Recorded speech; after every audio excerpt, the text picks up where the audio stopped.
Okay, here's an interview I didn't expect to happen. I didn't think I'd be sat in the P&J Live Arena on Friday talking to this cat, Mr. Billy Mackenzie.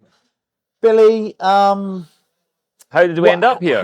Yes. Yeah. How did it happen? Because you're not here to spectate. No. You are racing. I was going to spectate. That was the original plan. I was going to come up on the Saturday with my team and just spectate. Because, we're happy to have you guys up here. Like all the mouthing off I've done on the podcast. Everyone's listening. Scotland's getting more of a hit these days. And we're here at the PJ Live Arena in Aberdeen. And you know what? It's one of the best arenas on the calendar for sure.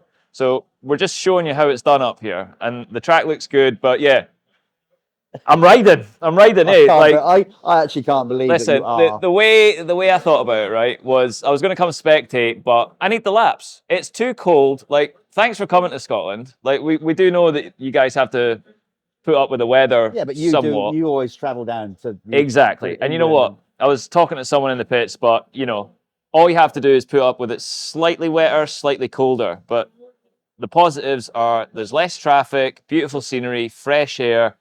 And you know what? You did climb north. We are in Aberdeen, and so it's quite far above Edinburgh in the Central Belt, which is it's just above Hadrian's Wall. But you seem quite happy to get to that point. But yeah. By the way, the Scottish Tourist Board paying you because you're selling it. Listen, you're selling it. Listen, I am I'm the King of Scotland, they work for me. King of Scotland, Scottish Jesus. Divine intervention has put you here. All of it, so. So come on, how did it happen? When did you think I'm going to go and do an Arenacross? It was last night. He's not joking. No, basically, so I knew I had to get riding because the season's fast approaching. I've just come back from Australia. I haven't rode the bike since since the last round of the Scottish Championship at Clayshant. So I've not had a lot of bike time, but I need it because, the season's fast approaching. I was like, what better way to get some laps in on my brand new KX450 than the Arenacross? They've custom built an indoor track in Aberdeen right on my doorstep. And then I got the invite and I'm like, you know what? All I need is a bike. So I called Tommy's team. I'm like, listen, you've got a pair of injured riders right now. Like, I know a guy that might want to take your bike for a ride. I said, but the conditions are. I can only imagine this. I can imagine it now. I will finish the AX series for you, but I'm taking Tommy's bike with me after it. And I want it for bottom price because it's a second-hand, used, unlucky, crashed 450. Right. So that was the deal. I should imagine that conversation went down a storm. It was fun. It was a bit back and forth. I was trying my best. I'm like, well, you know what? I am £5 per cc to turn up anywhere. Right, that's your going rate. That's my going rate. Right. So when I added it all up and I figured it all out, and we had a bit of haggling. I was prepared to take Tommy's broken bike, his unlucky horse, with me and compete the season on it. But it didn't really work out that way. And in the end, I didn't really need it. The team at Modu, they piped up. Yeah, they help you loads all the time, mate. And so we struck a deal with Drysdale's last night, which is one of the big Scottish distributors right now. So, first of all, I just had to get the bike. So we went to Drysdale's. I met Thomas there. We walked in. We got them told. Ross Burge was on the phone. I was doing all the phone calls. I was like, look, how much can I get a bike for and when can I get it? They're like, there's one on the showroom at Drysdale's. You can get it tomorrow. So I slept on it. And I was talking to everyone in the background, like Matt Bates and everyone. I was really just being like, should I go do this? I haven't rode the bike for X amount of months. I didn't even have a bike. No. I was about to break out the CR500. Oh my God. Because that was the only thing that was rolling around. Yeah. So anyway, long story short, I'm here. I've got a brand new KX450 2024 model. You picked up, it's now Friday. You picked it up yesterday on the way up. Now, even after picking it up, I still wasn't sure if I was going to ride. I was just sending pictures to everyone, just being like, well, I've got a bike now. But I had to go and eat because I don't like making decisions on an empty stomach. So we all went and had a proper big curry, me and my team, and we all sat down. And once we had fed ourselves, we were like, right, so what we're going to do then? I was like, well, I either go home and sleep, and they're like, no, we'll get you a hotel. So stayed at Dundee last night, had the new bike, and then just drove up here in the morning. And I still wasn't even sure if I was even going to do it. But this I do know. So it's so seat of the pants stuff. You haven't packed a bag. Oh, no. Literally, you've only Yeah, the tell 'em. clothes that you're in Yeah, for the next 2 days, unless somebody brings you some clothes up. Yeah, so it was weird because in the back of my mind, like when I left my place to come and collect a new bike, I did do a repeat visit to my storage place and grab the forks and my handlebars off of my old bike, because I'm like, look, a brand new standard stock Kawasaki it could get round there and I could make it go round, but I would prefer to go through those whoops with a stiffer front end. So, you know, I'd obviously pre-done it. Like there was the numbskulls in my head telling me, take your suspension, take your bars. So they were in the van, and when I did see the new bike, I did fall in love with it a little bit. It's a really sexy looking Kawasaki they've produced this year. So he's running, literally at this point, no graphics, no numbers on his bike yet. He's got to go and find like a hardware store and buy some wheelie bin numbers, probably. Duct tape or keep it old school. Yeah. But no hotel. You don't know where you're staying after the event. Look, so you was even on about that you might crash in here if you can.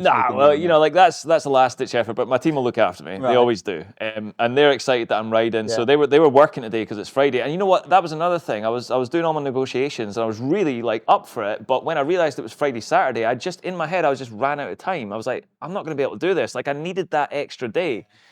But you know, once I just called my team at Modu, they're like, if you need a bike, we'll get you a bike. I'm like, I was trying to get one for a deal and a price, and I was trying to like slot in somewhere within the industry. Like, no, we'll just get you the bike. Like, let's just go. He goes, you need the laps. I'm like, that's all I need. I just need that motivation from the team, and they're all finishing work early tonight so they can get up here and watch me get round there. Such a great story. It is fun, isn't it? Listen, you know, you're still a racer. You want to win.